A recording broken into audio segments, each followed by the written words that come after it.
السلام علیکم، میرا نام وسیم منہاس ہے اور آپ میرا یوٹیوب چینل دیکھ رہے ہیں۔ جب سٹاک مارکیٹ میں انویسٹمنٹ کی بات آتی ہے تو انویسٹرز کے ذہن میں ایسی بے شمار متس ہوتی ہیں جن کی وجہ سے بے شمار لوگ سٹاک مارکیٹ میں انویسٹمنٹ نہیں کر پاتے۔ آج ہم کچھ ایسی متس کے بارے میں بات کریں گے۔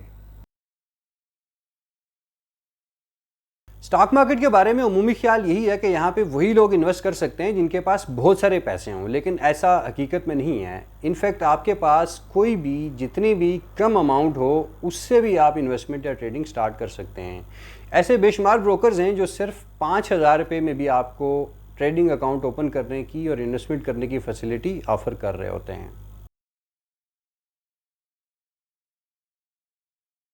اکثر دیکھا گیا ہے کہ لوگ شیئرز خریدتے وقت پاسٹ پرفارمنس دیکھ رہے ہوتے ہیں کہ فلاں کمپنی نے پچھلے سالوں میں اتنا پروفٹ جنریٹ کیا تو وہ اگلے سالوں میں بھی اتنا ہی پروفٹ جنریٹ کرے گی، یا فلاں کمپنی پچھلے سالوں میں اتنا ڈیویڈنڈ دیتی رہی ہے تو وہ اگلے سالوں میں بھی ویسا ہی ڈیویڈنڈ دیتی رہے گی۔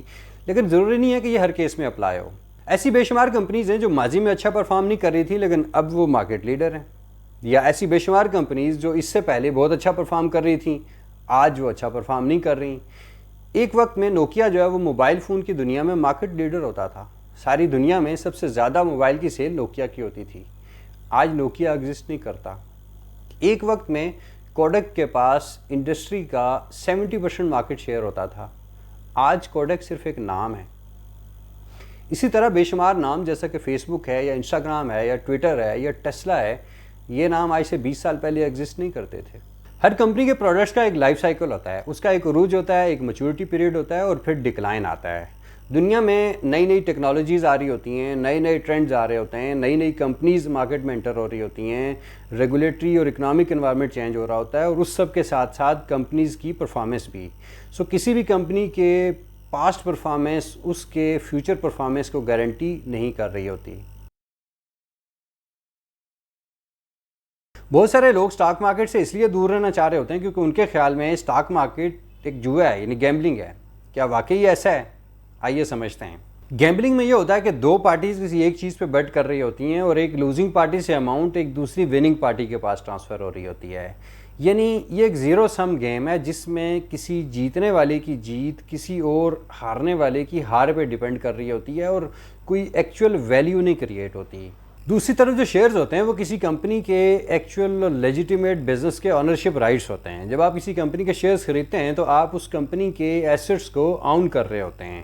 ایک ایسی کمپنی جو ایکچوئل بزنس ایکٹیویٹی سے کوئی پروفٹ یا لاس جنریٹ کر رہی ہوتی ہے، آپ اس پروفٹ یا لاس کو شیئر کر رہے ہوتے ہیں، جبکہ گیمبلنگ میں آپ اپنی انکم کے لیے یا اپنی جیت کے لیے آپ کو کسی اور کی ہار کا ویٹ کرنا پڑتا ہے۔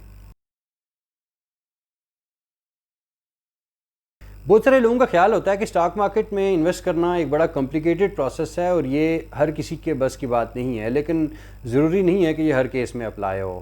یہ بات تو صحیح ہے کہ آپ کو ایک اچھا اور کامیاب انویسٹر بننے کے لیے ایک سرٹن لیول آف نالج اور ریسرچ کی ضرورت ہوتی ہے، لیکن اس کا مطلب یہ ہرگز نہیں ہے کہ ایک عام آدمی سٹاک مارکیٹ میں انویسٹ نہیں کر سکتا۔ آج کل بے شمار ایسے فنڈز ہیں کہ جو آپ کے پیسے کو آپ کے بہاف پہ انویسٹ کر رہے ہوتے ہیں سٹاک مارکیٹ میں بڑے نومینل چارجز کے اگینسٹ۔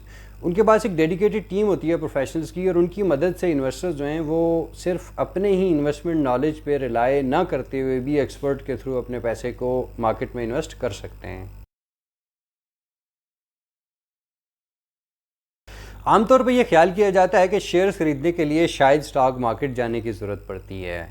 پہلے وقتوں میں تو یہ بات ٹھیک تھی، لیکن اب آپ کو شیئرز خریدنے کے لیے سٹاک مارکیٹ جانے کی ضرورت نہیں ہوتی۔ آپ اپنے گھر بیٹھے اپنے موبائل یا لیپ ٹاپ کی اسکرین پہ بھی ٹریڈنگ کر سکتے ہیں، اور اب تو آپ کو ٹریڈنگ اکاؤنٹ کھلوانے کے لیے بھی بروکر کے آفس جانے کی ضرورت نہیں ہوتی۔ آپ گھر بیٹھے اکاؤنٹ اوپننگ فارم فل کریں، آن لائن کیش ڈپازٹ کریں اور آپ کا اکاؤنٹ بھی گھر بیٹھے کھل سکتا ہے۔ یہ تھے سٹاک مارکیٹ کے حوالے سے کچھ کامن میتھس۔ مجھے کامنٹ سیکشن میں بتائیے گا کہ ان میں سے کون سا میتھ کسی وقت پہ آپ کو بھی سچ لگتا تھا۔ اگر آپ کو یہ ویڈیو اچھی لگی ہو تو لائک ضرور کیجئے گا۔ اپنا خیال رکھیے گا۔ اللہ حافظ۔